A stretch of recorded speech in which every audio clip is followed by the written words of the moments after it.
মেধা মেধা মেধা কোটার নাম মেধা মেধা মেধা কোটার নাম মেধা এই মুহূর্তে দরকার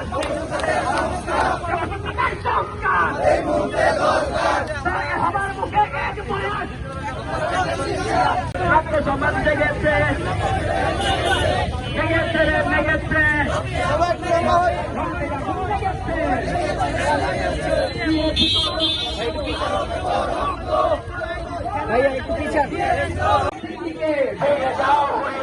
আমার সোনার বাংলায় আমার সোনার বাংলায় বৈষম্যের ঠাই নাই গান্ধীদের বাংলায় করছি তাদেরকে আবেদনই করতে পারে না।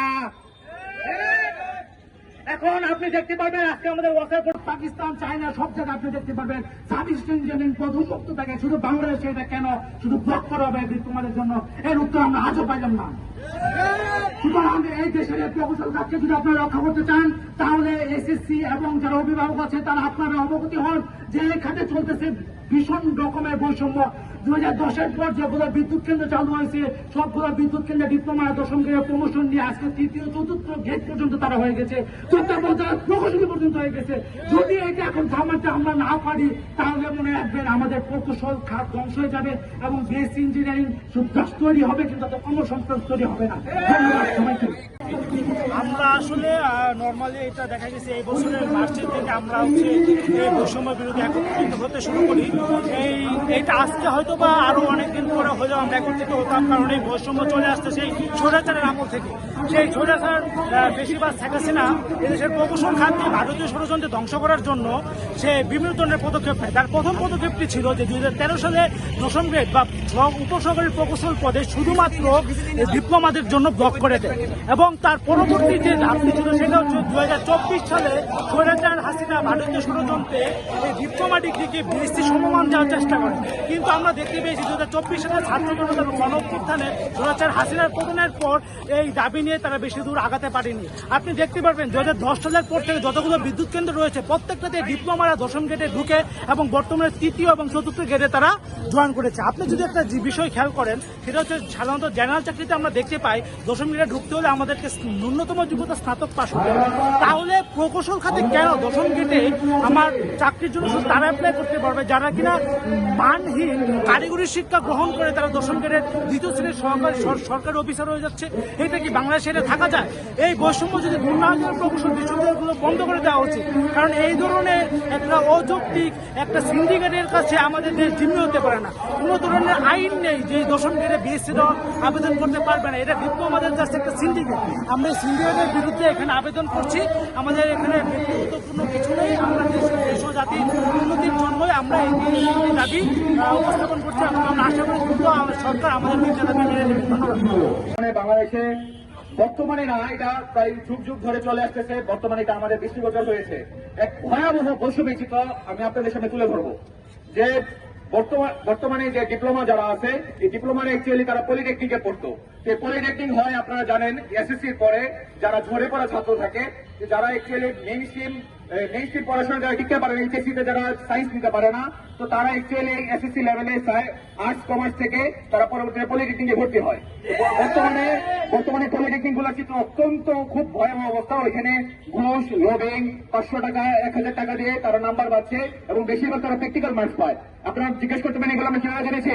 বর্তমানে বিসিএস ক্যাডার হিসেবে কিন্তু ইন্সট্রাক্টর নিয়োগ হয় কারিগরি সেক্টরে, আপনারা এটা জেনে থাকবেন। তো ওইখানে আমাদের কুয়েট থেকে সহ অন্যান্য যেসব প্রকৌশল অনুষদযুক্ত বিশ্ববিদ্যালয় আছে ওইখান থেকে প্রচুর পরিমাণে ভাইরা ওইখানে ঢুকতেছেন। ওনারাই এই কথাগুলো বলতেছেন যে ওইখানে কোন রকম ভাবে পড়াশোনা হচ্ছে না এবং ল্যাবও হয় না। তো এই যারা আছে তো তারা যখন প্রকৌশল খাতে আসতেছে, তো আসার পরে তারা ইচ্ছে মতো পদবি দখল করতেছে। আমাদের শুরুতে আমাদের সদস্য সচিব বড় ভাই উনি বলেছেন যে তারা কিভাবে 2013 সালে যে শেখ হাসিনা যে স্ক্যাম করে রেখে গেছে, এই স্ক্যামে আজকে ভুক্তভোগী আমরা।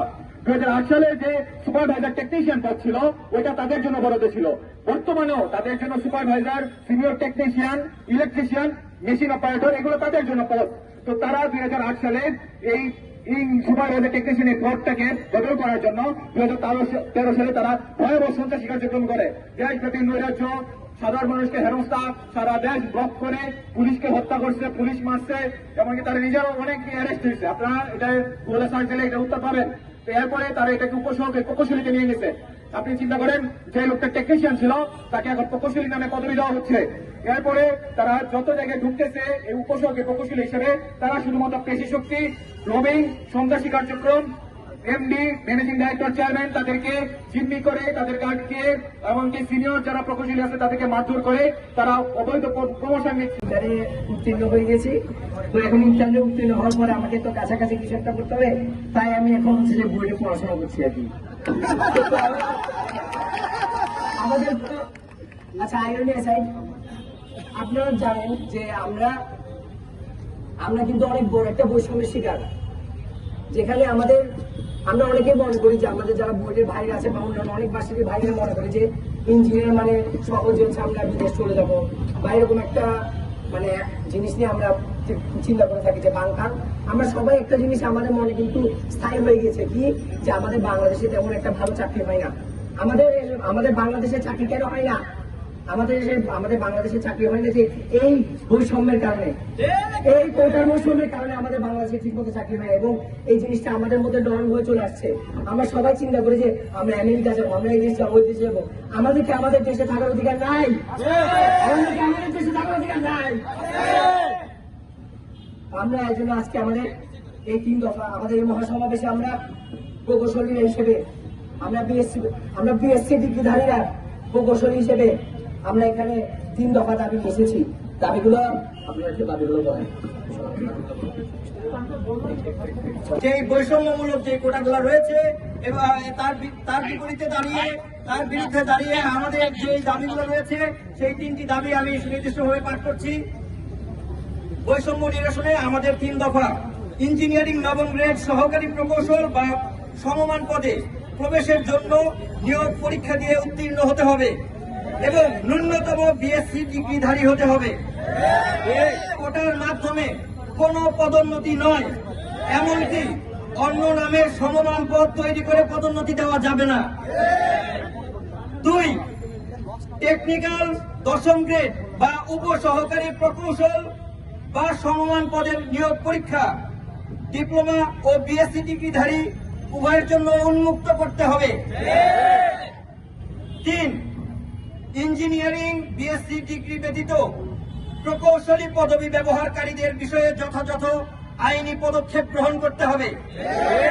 নন অ্যাক্রেডিটেড বিএসসি ইঞ্জিনিয়ারিং কোর্সগুলোর জন্য তাদেরকে যথাযথ প্রক্রিয়া অনুসরণ করে বাংলাদেশের আইবি বিআইটি অ্যাক্রেডিটেশনের আওতায় আনতে হবে। বাংলাদেশের ৭১ স্বাধীনতার পর থেকে অনেক ইউনিভার্সিটি হয়েছে, অনেক জায়গাতে বিএসসি ইঞ্জিনিয়ারিং প্রোগ্রাম ওপেন করা হয়েছে, কিন্তু এতদিন পরেও আমাদের এই বিএসসি অ্যাক্রেডিটেশনের সিস্টেম প্রপারলি ফাংশন করে নাই।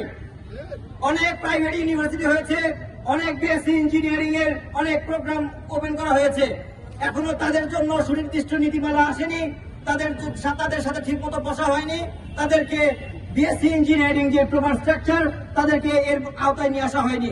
এমনকি বুয়েট, কুয়েট, চুয়েট যাদেরকে মানুষজন রিনাউন্ড ইউনিভার্সিটি হিসেবে চেনে, তাদেরও অনেক ইঞ্জিনিয়ারিং সাবজেক্ট এখনো আইবির অ্যাক্রেডিটেশনের আওতায় আসেনি।